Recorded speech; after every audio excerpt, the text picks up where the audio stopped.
Hello there. Welcome to Blitz Transmissions. I'm Tommy, and this is episode 20 of the Blitzcast. Before we get into the content of this episode, be sure to check out all the links in the description below. If you are a member, an ARC Trooper in my Patreon, you would have seen this podcast early. If you would like access to that Patreon, the link is in the description below, as well as my YouTube channel membership if you'd like to see my action figure and product reviews early. That's also something you get on Patreon, along with monthly giveaways and other cool benefits. So the links for both of those are down there. Links for all my social media, including my Instagram. I have a second Instagram page called Blitz Bounties, where I do collection updates. I have an X page. I have a Discord. All that stuff is in the description below. We have some news to talk about this week for Star Wars. We've got some shows that have wrapped up this week to talk about as well. But before we get into all of that, Jen is with me again. Jen, how are we doing this week? Good? Yeah, I'm doing really well. Good. Actually. Good. Shockingly. Anything new you want to report? My podcast, The Real Normal, is doing really well. Viral. Doing numbers, you might say. Viral as in locally viral. But no, it's really exciting, and it's been a fun thing to do on the side. Mr. Hunter, you are on speaker on a live recording of the Blitzcast. Want to say anything for the microphone? Oh, snap. Shout out to my barber, dog. I will text you when we're done. Okay. All right, I'll see you, dude. See ya.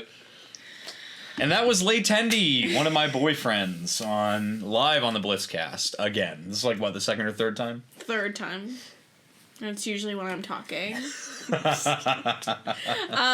No, I'm, doing work and doing the pod on the side, and that's been really fun, really great. Yeah, it's been good. So what was I gonna say? Oh, I've seen a couple requests for the napkin to be released from the dungeon. So now that we're wrapped up with Skeleton Crew, I might bring Logan on for an episode or two in the future here, so that you guys can hear whatever he wants to be waffling about that day. So, Napkin, if you're watching this, I'm sure you are, Cheesy Napkin, you are going to be released from the dungeon temporarily in a week or two.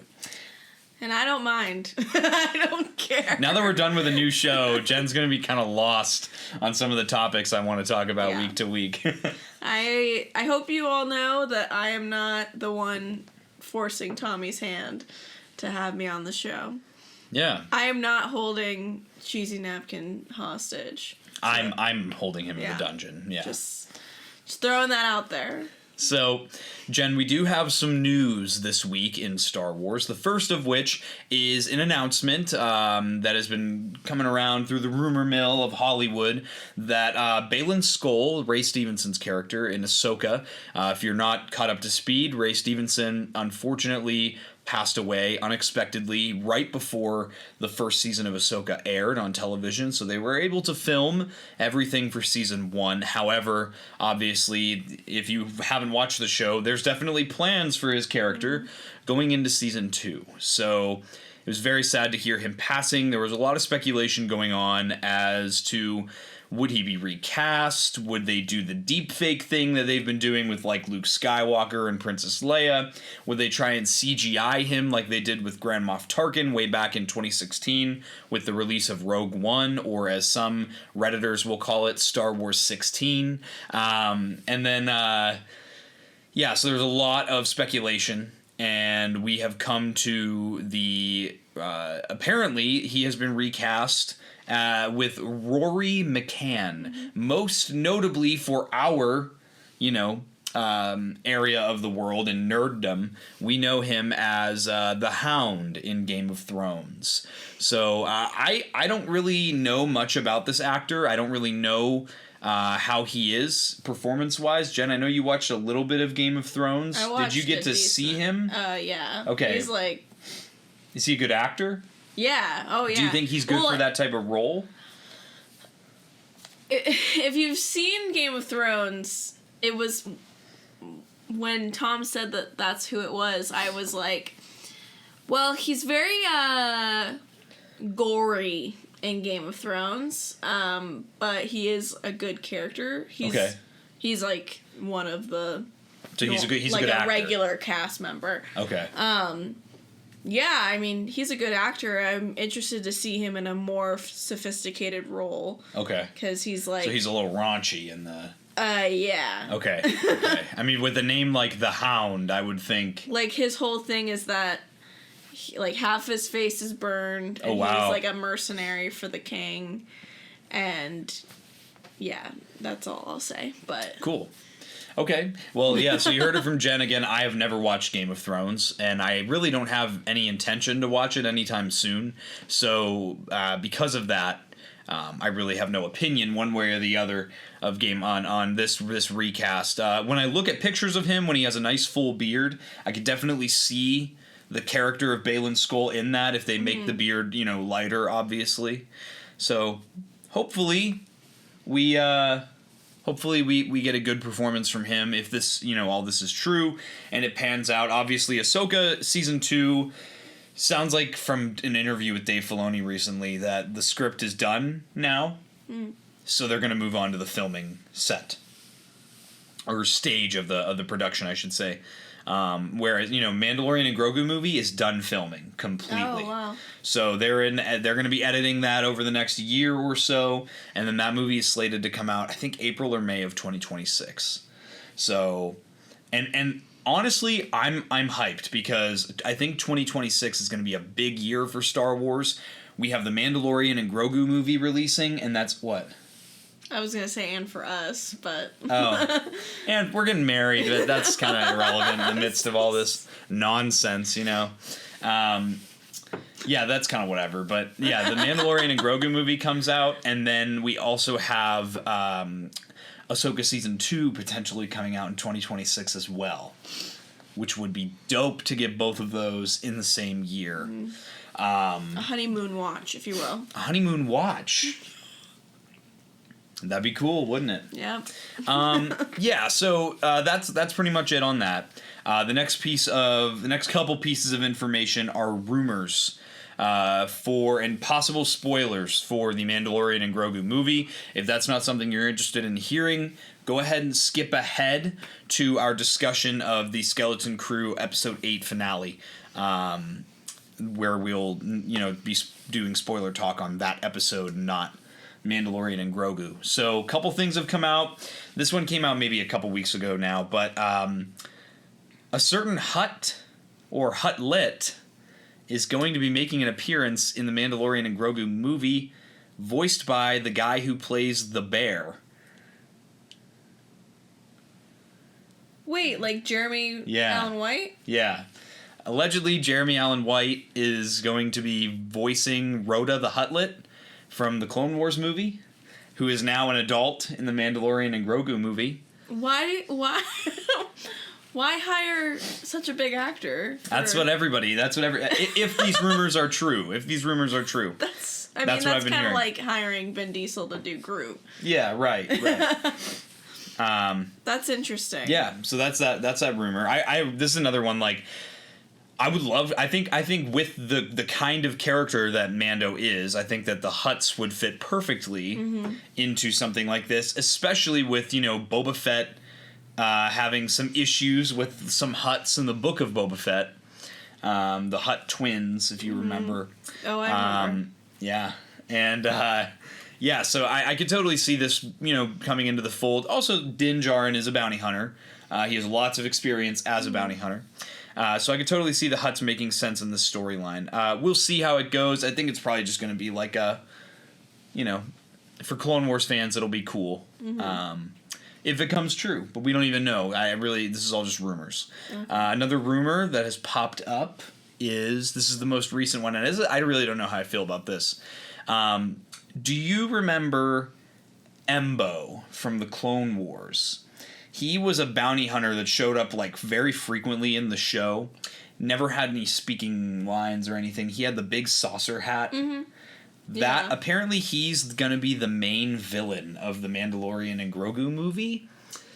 And I really don't know how I feel about that. I'm pretty partial to the character of Embo. But yeah, this is one of those that I'm like, and is this really something that I want? Yeah. In maybe I could see, because there were times where Embo was not, he's not really a good guy or a bad guy. I mean, the first time we saw him in the Clone Wars, it was in that episode on Felucia where they're protecting the farmers from Hondo. But then again, later he shows up working for the Hutt clan. Right. In the arc where Maul and Savage and Pre Vizsla are going around like terrorizing all the crime families. Mm-hmm. And then in season 6, he is hired to assassinate Padme on Scipio when she's with Rush Clovis, and that's when Rush Clovis dies and all that stuff. Mm-hmm. So I don't know. That's one of those like he's a gun for hire. Yeah. He is what Boba Fett used to be. Like he's not a good guy or a bad guy. Right. He's just a gun for hire. And I think it would make sense how he could be in the movie. Now, do I think he's the main villain? I honestly don't know how that will play out. Yeah. Unless him and Mando are competing for something, Or maybe the Empire's trying to get Grogu again. We'll see. But I think he having worked for the Hutt clan and Rhoda being Jabba's son, I could totally see that being consistent, and that connection makes sense to me. And honestly, Embo being in the movie solidifies the rumor about Rhoda more to me. Or people are just making it up. Yeah, and that's the thing, too. I mean, Dave Filoni has been notorious for putting out fake rumors on purpose so that if information leaks, no one knows. That's how they did such a good job with the Luke Skywalker reveal in Mando Season 2, because Dave Filoni wrote in that it was going to be Plo Koon that saves everyone and takes Grogu. That's funny. And because that's Dave Filoni's favorite Jedi, everyone was like, oh, that's totally something Dave Filoni would do, bring his favorite Jedi back to life. Yeah. Because we never saw him die. Right. George Lucas says he's dead, but, that was something that in interviews Dave has said he's argued with George about. Can we bring back Plo Koon? Can we bring back... No, he's dead. Yeah, so I mean that's kind of what Dave does to keep things under wraps. He picks Clone Wars characters, his favorites from that show, and plugs them in to different things to hide what's really happening. So we'll see. We'll see what happens. But that's that's pretty much all I got for rumors this week. Got any thoughts on any of these? I mean, I know there's not much to talk about with the rumors. If the Jeremy Allen White rumor is true, that's like the strangest thing. That's just so not his demographic of like acting and especially jobs. Voice acting. Right? Yeah. I don't know everything that he's been in, but I don't know if there's any notable times that he's voice acted. Yeah. I mean, he's in Shameless and he's in The Bear. Which are, like, both very... He's a very expressive actor. I feel like he could do voice acting. Probably, but, like... And then going to, like, a silly Star Wars movie. Hey, man. Not to sound like I'm degrading it, but, like, it just would be an interesting choice. Yeah, I agree. So, that leaves us with the finale of Skeleton Crew. I'm sorry, now I'm imagining... a Hutt smoking a cigarette because Jeremy Allen White chain smokes in every single role that he does. Sorry, just had to throw that in there. So here we have the Skeleton Crew, episode 8, the Real Good Guys episode, the finale. Jen? It's pretty boring. All filler? Terrible. Honestly, pretty mediocre. So, Jen, what, going into this episode, were you excited? What were your feelings going into the finale this week? I think we had a lot of theories that, like, almost came true. Yeah. You know what I mean? So, we talked about it last week of, we thought that they were going to get there, and they did. Yep. And so I was going into it thinking, oh, I feel like half of what we predicted is going to happen. Yeah. But, everything that we said is, it was slightly different than what we were thinking. And I like that. I like that a lot. It wasn't predictable. I don't want to predict everything. No. So, looking at this episode, I mean, how do you first impressions? And we watched the episode once so far. What were your first impressions coming out of the episode? I loved the supervisor reveal. Yes. I think that was it made the most sense. It was the most satisfying. I think if it was a Jedi, it would feel gimmicky.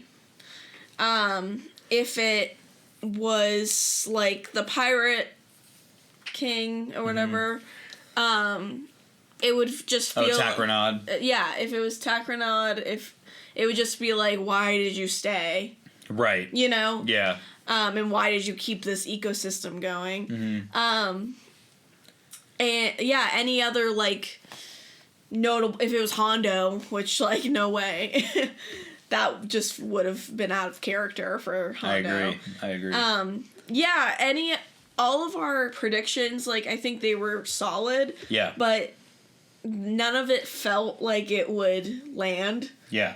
But the fact that it's a droid, it did it for me. It clicked. It really I was did. of course it's a droid. Yeah. And it made so much sense.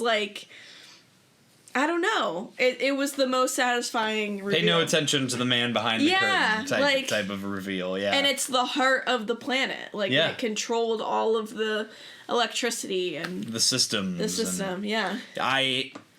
I think what I liked most, and just to share my brief thoughts, I really enjoyed, and really I think what I'm most happy about with this show was the finale stuck the landing in a way that I feel like a lot of recent Star Wars shows have not. Yeah. A season 1 is usually, unless they're locked in for a season 2, right? A season 1 is usually just a cliffhanger, or not a self-contained ending. Mm-hmm. So that if there's not a season 2, you'd be satisfied with just that first season. Yeah. That's something we did not get with The Acolyte. We got a cliffhanger ending. They were expecting a season 2, and then there was no season 2.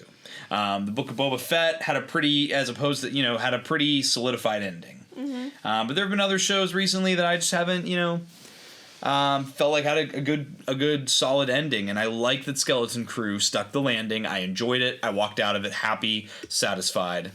Yeah. But I think my favorite thing about the supervisor was that the supervisor knew about the last command given by Palpatine before the Republic turned over to the Empire. Mm-hmm.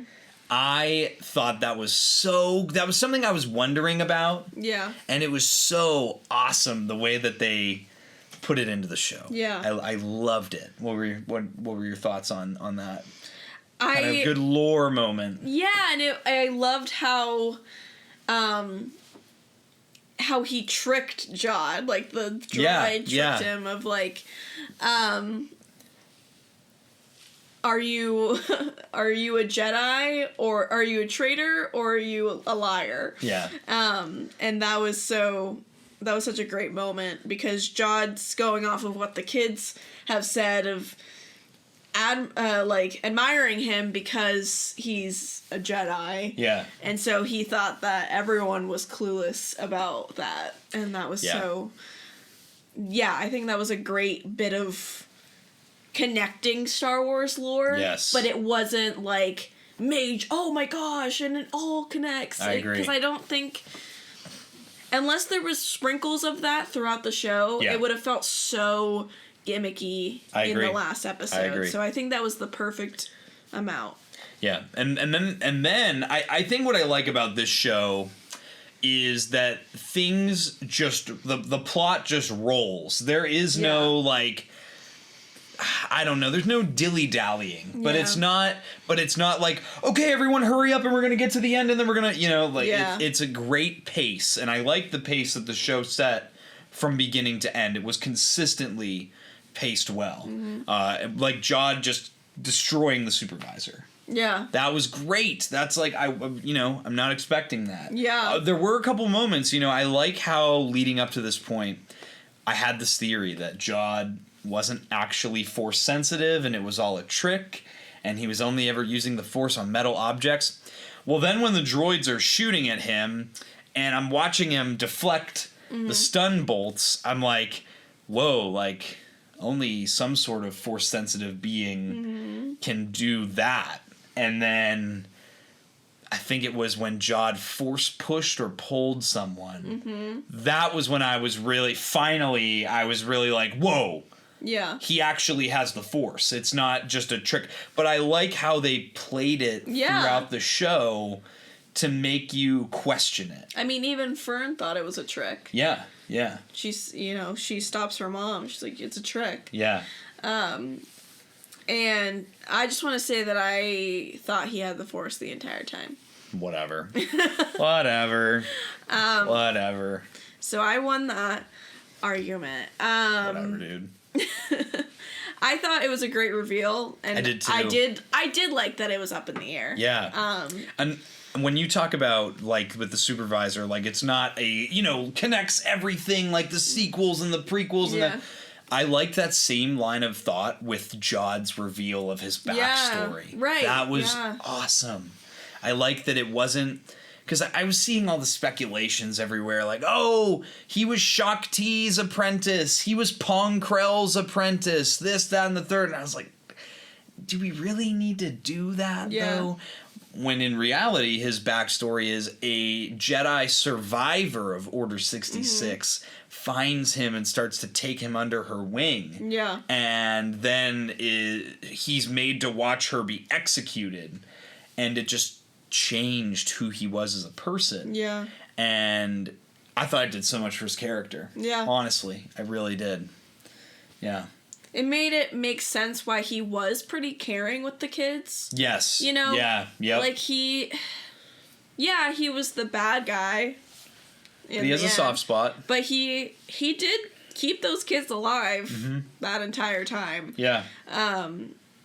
And really it was just that pull for the cash that made him betray them. Cold, hard credits.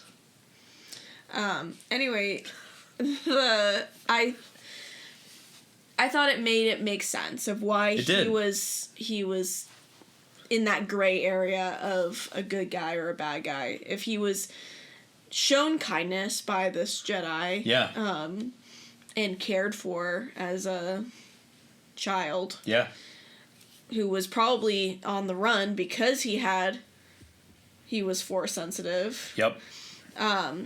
It makes sense why he would take care of stranger children that are wandering the galaxy. Absolutely.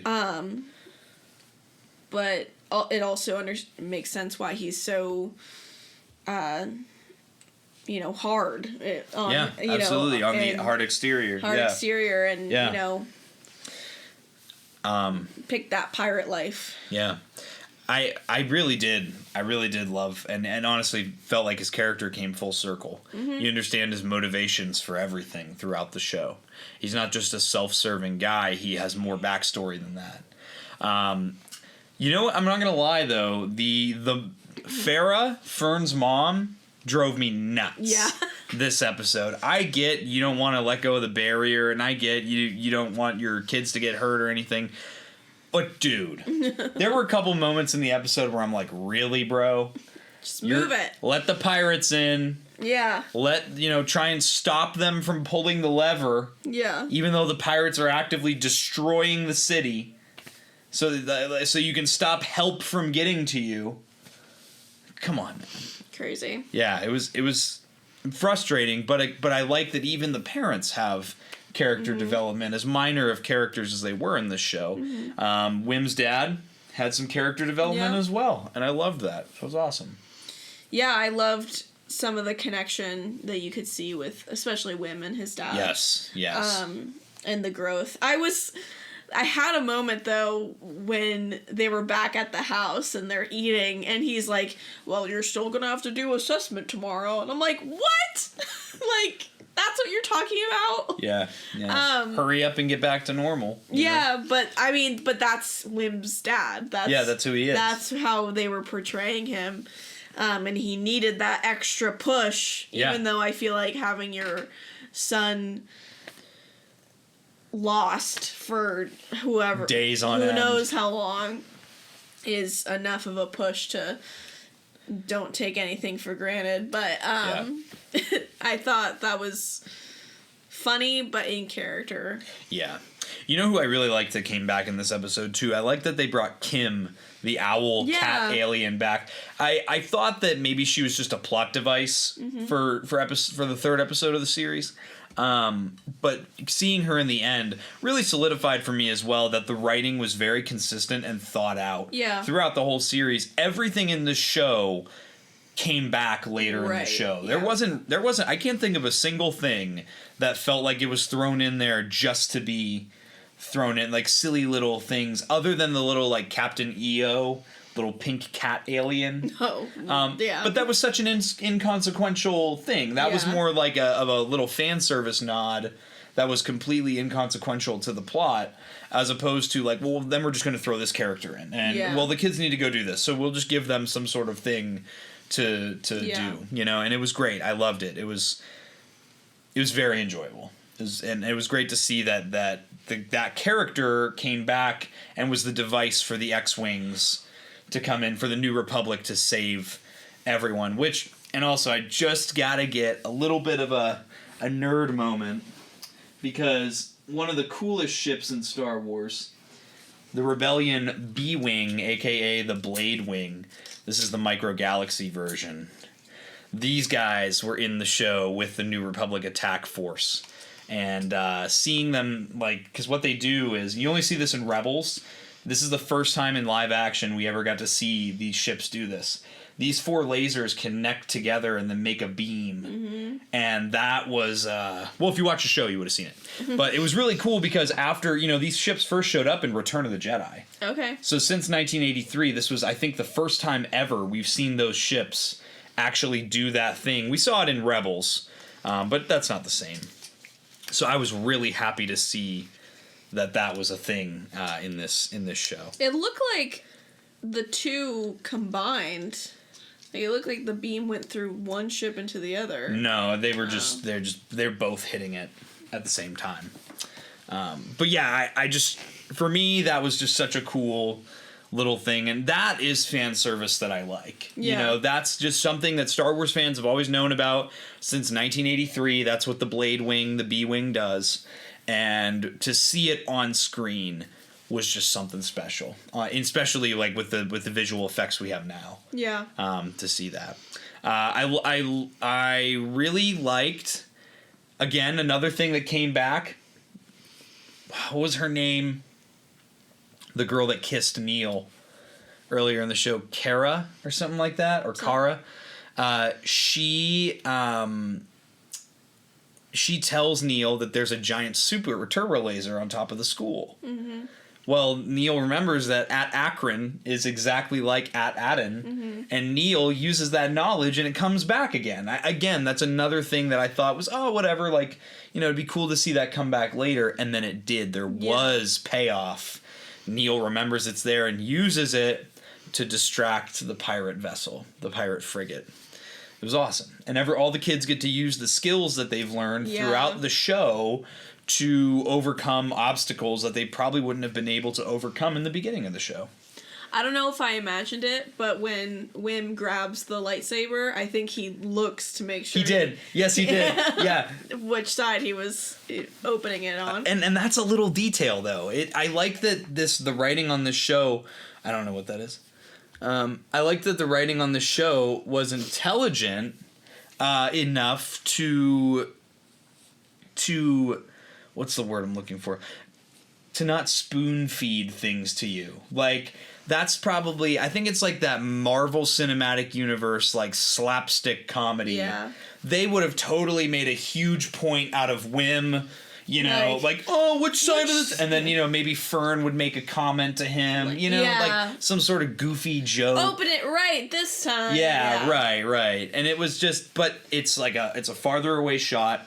You see Wim, like, you know, struggling with the same. I wasn't sure if I saw it. I saw it too, and I love that about this show. It's not treating you like you're stupid as the viewer, and that's a complaint that I've had, not just with some recent Star Wars stuff, but just shows and movies in general, the like spoon feeding of the jokes.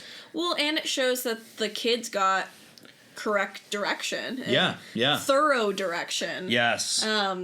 Where they could add in those little bits of acting that is consistent with their characters, because that's more difficult with children, and maybe they don't see that big picture, but that shows that there's consistent writing and consistent directing and thorough directing with these child actors. And again, through and through this show, the writing team did a great job of writing 10 to 12-year-old kids to act and speak like 10 to 12-year-old kids, as opposed to kids that talk and act like adults. Mm-hmm. These kids have been through no trauma in their lives. They've never experienced anything that would make them not act like, you know, act older than their age, because that's a real thing.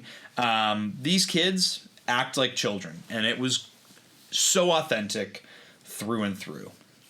I'm trying to think of what happened to Jod? What do you think is going to happen with him? I think it could go one of two ways.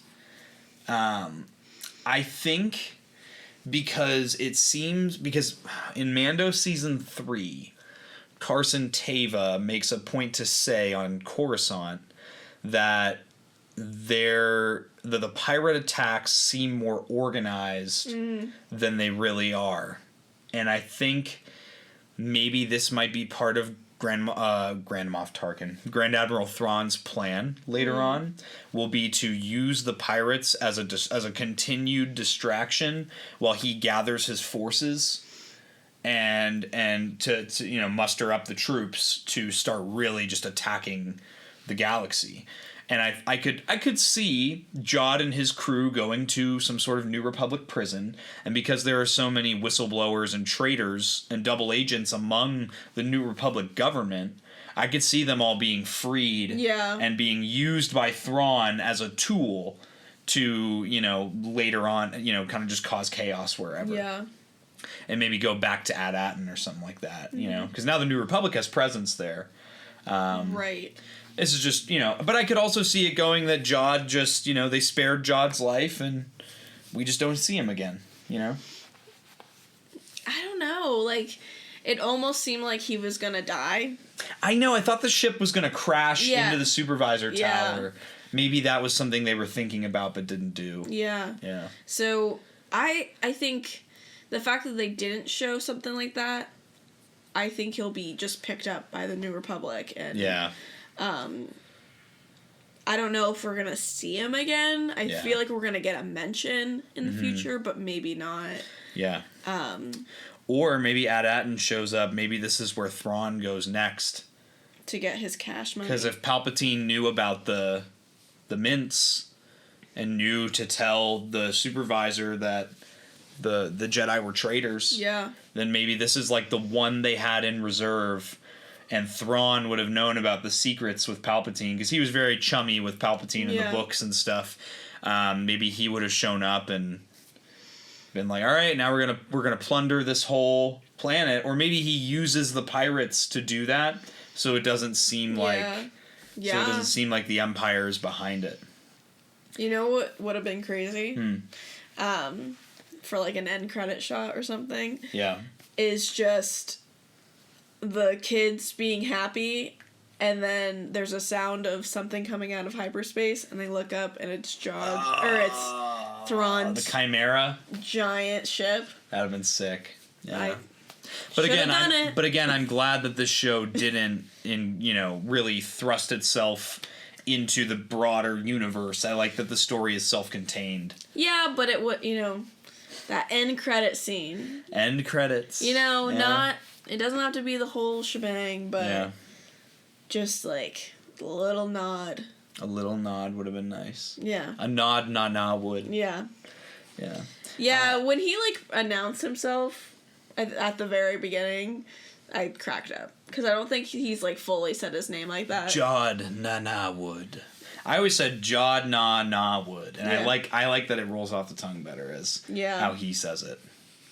But the Mad Captain Silvo. Yeah, do you think Jod's his real name? Or do you think none of them are his real name? I don't think any of them are his real identity. And it's just like, Nick or something. Yeah, it's probably just like I don't really care to know his real name, to be honest. I'm happy with just Dash Zenton. I like the Mad Captain Silvo. Yeah. And then he had a different name that Kim knew him by too. Oh yeah. Yeah. But Daniel. Yeah, just all through and through, this show was really something special to me, and I really liked. KB had some great moments in the show. I liked again all the aliens. You know, I was very split if KB was gonna actually die or not. I didn't think she was going to. I don't know. I was like, it's a kids show. Yeah, but. Yeah. I don't know. And they didn't show the ship explode. That was kind of how I knew she didn't die. There was smoke, though. I'm so glad SM-33 lived. Yeah. They're awesome. Totally just going to keep him around. Yeah. You know? Yeah. Yeah, her, falling out of the ship on top of all the credits was such a... I think it was very symbolic of, showing what's the priority above all the money. Yeah. Of she lands on top of them. Yeah. I don't know if that was intentional, but yeah. You know what I do have to say too? I loved how last episode made us think that Jod was gonna hold everyone hostage. Yeah. And then he's turns off the lightsaber right at the beginning.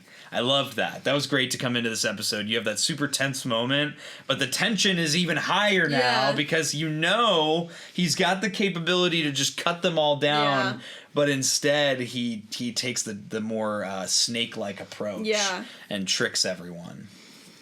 Yeah. So interesting.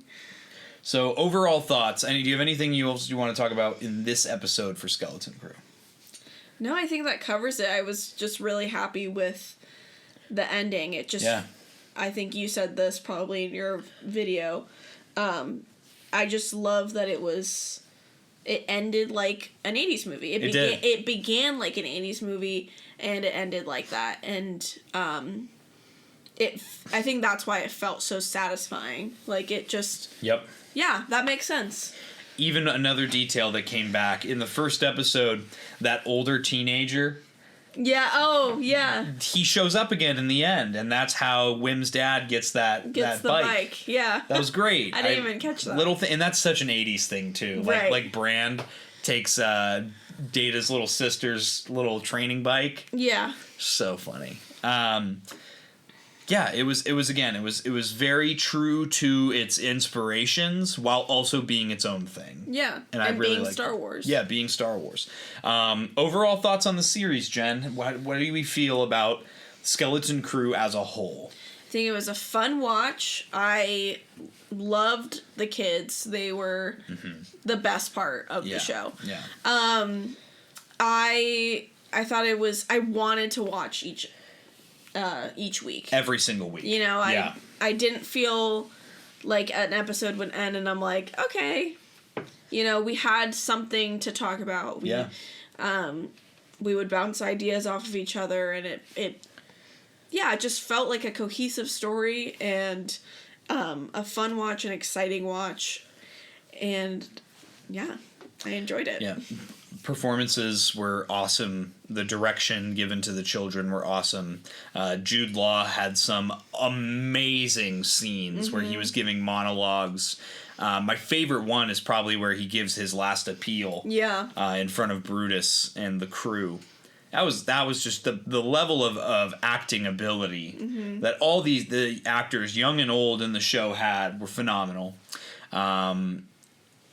It just felt like it was on a different level. Like sometimes in The Mandalorian and stuff, I will watch and I'm like, it looks like you just picked some actor up off the street that has no experience whatsoever and you're just like, here, deliver these lines.